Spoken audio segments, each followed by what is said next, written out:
Setiap menjelang hari raya, kerinduan selalu menghias kalbu dan pikiran, mengingat seluruh keluarga, anak cucu keturunan, para sahabat di mana saja berada dalam iringan doa, agar diberikan kesehatan dan kebahagiaan lahir batin.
Setiap menjelang Hari Raya Idul Fitri, kenangan yang paling melekat di dalam hati dan pikiran adalah mama yang melahirkan dan membesarkan. Mama yang mengajarkan aku untuk belajar menghadapi hidup, menyayangi serta ikhlas berbagi rasa kasih kepada siapa saja dan menjaga kehormatan orang tua. Jangan pernah melupakan segala kebaikan yang telah diterima dari siapapun. Papa yang membimbing, mengajarkan banyak hal tentang menanamkan kejujuran, kedisiplinan, pantang mengeluh ketika menghadapi ujian seberat dan sepahit apapun. Harus diterima dengan kesabaran dan tetap tersenyum. Papa mengharuskan aku menghadapi hidup harus siap bekerja keras, tak boleh malas. Apabila menyelesaikan masalah harus dengan sikap tenang dan menciptakan kebijaksanaan sehingga menjadikan kedamaian, kesejukan setiap jiwa. Papa banyak mengajarkan sikap mentalitas yang berkualitas serta memiliki semangat juang begitu tinggi bagai bara api yang selalu menyala di dada. Setiap menjelang hari raya, kerinduan selalu menghias kalbu dan pikiran, mengingat seluruh keluarga, anak cucu keturunan, para sahabat di mana saja berada dalam iringan doa, agar diberikan kesehatan dan kebahagiaan lahir batin. Datangnya Idul Fitri sebaiknya disambut dengan perasaan yang gembira, sebagaimana dalam hadits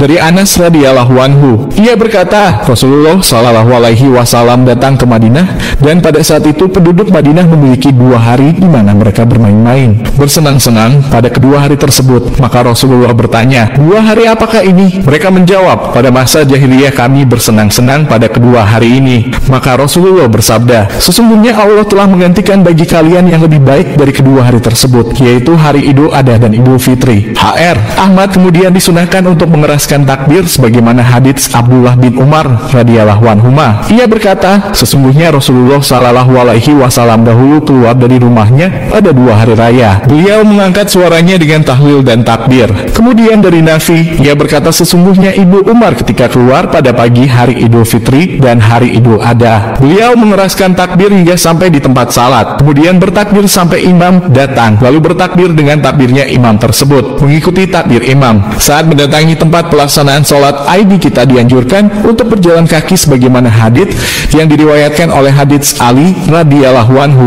Ia berkata, termasuk dari ajaran Rasulullah adalah keluar pada hari raya dengan berjalan kaki. HR At-Tirmidzi ketika mau pulang disunahkan untuk melewati jalan yang berbeda dengan jalan yang dilalui saat berangkat. Hal ini sebagaimana dalam hadits Jabir radhiyallahu anhu. Dia berkata, dahulu pada hari raya Rasulullah melalui jalan yang berbeda untuk pergi dan pulangnya. HR Al-Bukhari, tanpa terasa bulan Ramadan sudah di penghujung waktunya. Setelah Ramadan pergi, umat Islam akan menutupnya dengan melaksanakan salat hari raya Idul Fitri. Mereka berbondong-bondong menyemarakan salah satu anjuran Islam yang satu ini dengan melakukan salat sunnah berjamaah, pakaian serba baru, dan hal-hal lain yang juga serba baru. Pamflet dengan tulisan taqabbalallahu minna wa minkum, takabal ya karim, mendominasi di berbagai media. Tidak hanya itu, ucapan saling memaafkan juga ada pada momentum mulia ini. Salat sunnah yang dilakukan pada hari raya Fitri Fitri dalam Islam dikenal sebagai penutup dan ungkapan syukur atas selesainya ibadah puasa yang dilakukan selama 1 bulan penuh. Sebagaimana salat sunnah Idul Adha sebagai penutup dan ungkapan syukur atas dilaksanakannya ibadah haji. Hari Raya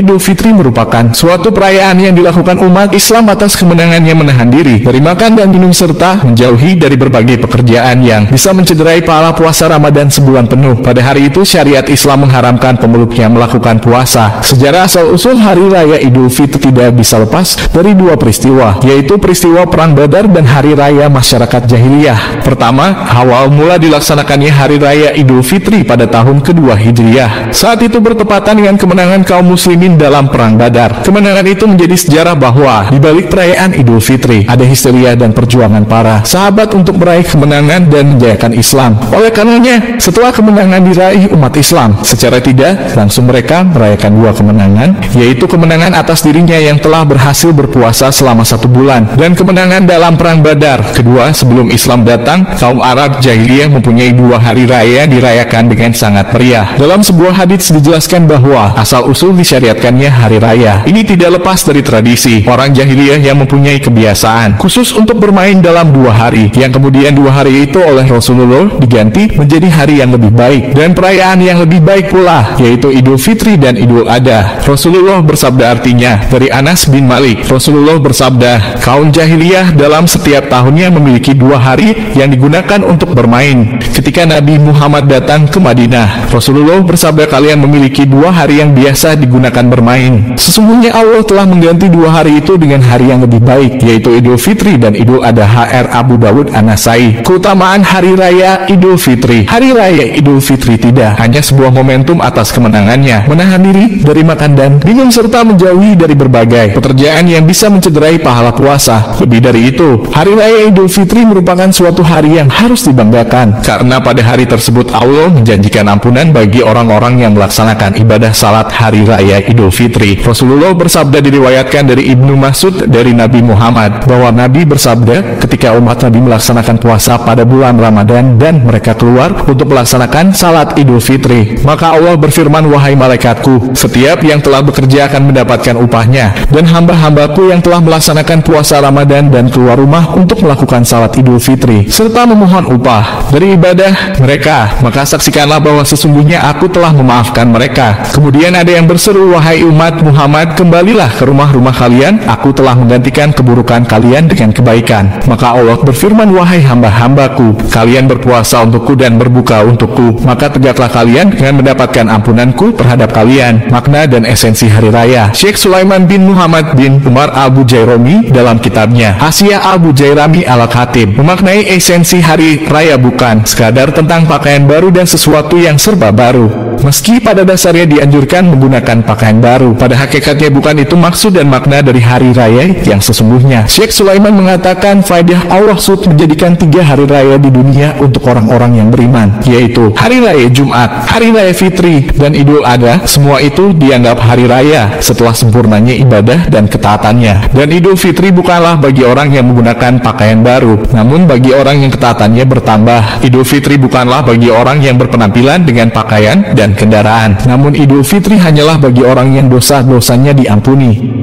Syekh Sulaiman Abu Jairami, Hasyiah Abu Jairami Al-Khatib, Juz 5H 412.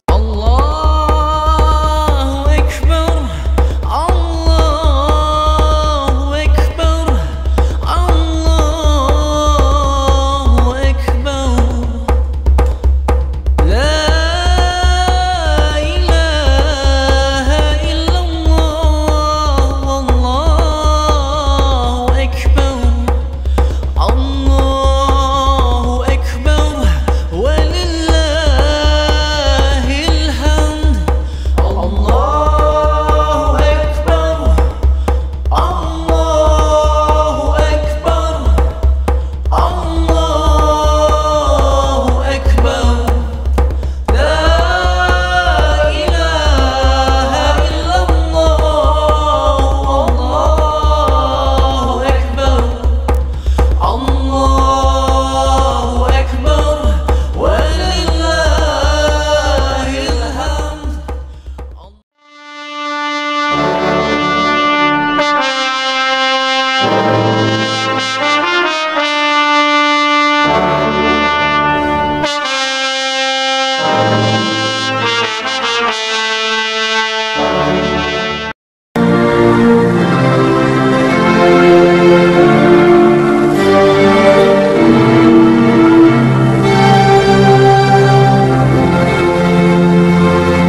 kasih.